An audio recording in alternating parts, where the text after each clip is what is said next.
Hello. Hello, is that Elouise? It is vegan. Hello, Elouise. How are you? This is Lee from Heartfm. I'm good. Yeah, how are you? I'm very good, thank you. Good. Can we have a little chat for a few moments? We can, yeah. Okay, lovely. Where was it where you actually grew up? Because you've had a huge success in America, but you're obviously very English. Yeah. Well, from Bury, Manchester, up north. But I'm now living in London just to, get everything off the ground. And obviously the producers are here that I work with. So currently in London, but originally a northern girl. A Manchester girl. Yes. So what were your first influences musically then? I sort of grew up listening to Dusty Springfield, Judy Garland. I think from the minute I watched The Wizard of Oz, I was fascinated by Judy Garland and wanted to be her, I think.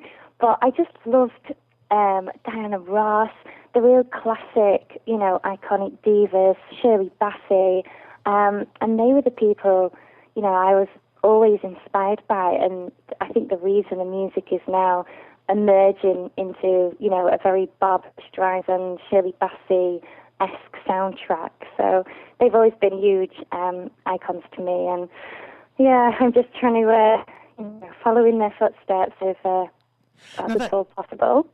That's quite a different sort of thing for a young girl to be interested in, that type of music. Yeah.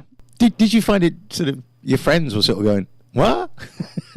I know, yeah. They were all buying, the thing that was at the top of the charts at the time. But I think just because I loved to sing, their music, it's just the beautiful melodies.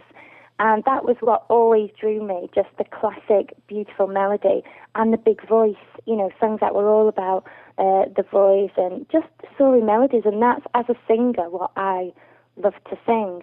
And I've always loved the musicals, which is why I've loved Judy Garland. I loved watching Bette Midler. And so just naturally, I loved the music. And if I liked the song and I enjoyed to sing it, it just so happened that it would be these huge divas that were producing them. It's interesting for us because when we listened to the Stardust EP that you sent us the tracks over from, you can really sort of hear those influences. Pete, who has you as his artist of the week this week, who does the breakfast show, played one of the tracks this morning, and I was listening to it still at home because I don't come in till late. And I was just sort of blown away. It was one of those pieces of music where you stop and you go, Yeah.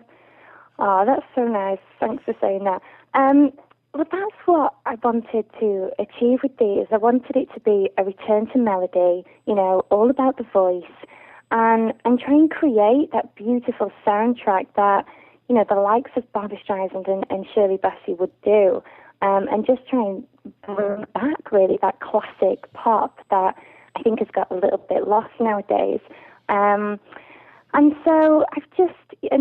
working alongside Steve Anderson, who's produced the Stardust EP. Now, Steve is the musical director for Kylie Minogue, and he creates the most amazing, string melodies, and that's what gives it this huge, epic feel.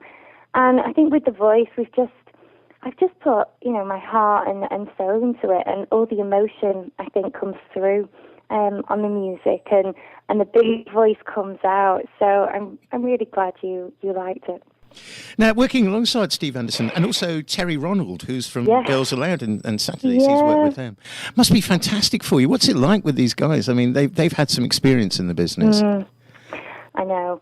Well, they're busy guys. They're busy men. I mean, Steve is currently producing the Westlife tour, the Christoph William tour, and so you're working around schedules, but they just know what they're doing. And when the team is right and the songs are right, everything else just falls into place. And it's quite daunting at first when I went to work with Steve and record Another Day, which is the first track on the EP.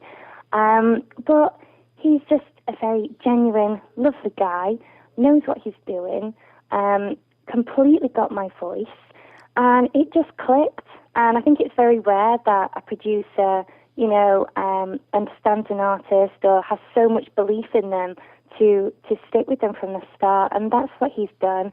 And there's much more in the pipeline, and some songs waiting in the wings to come out. So I'm just desperate now to get more material out to you all.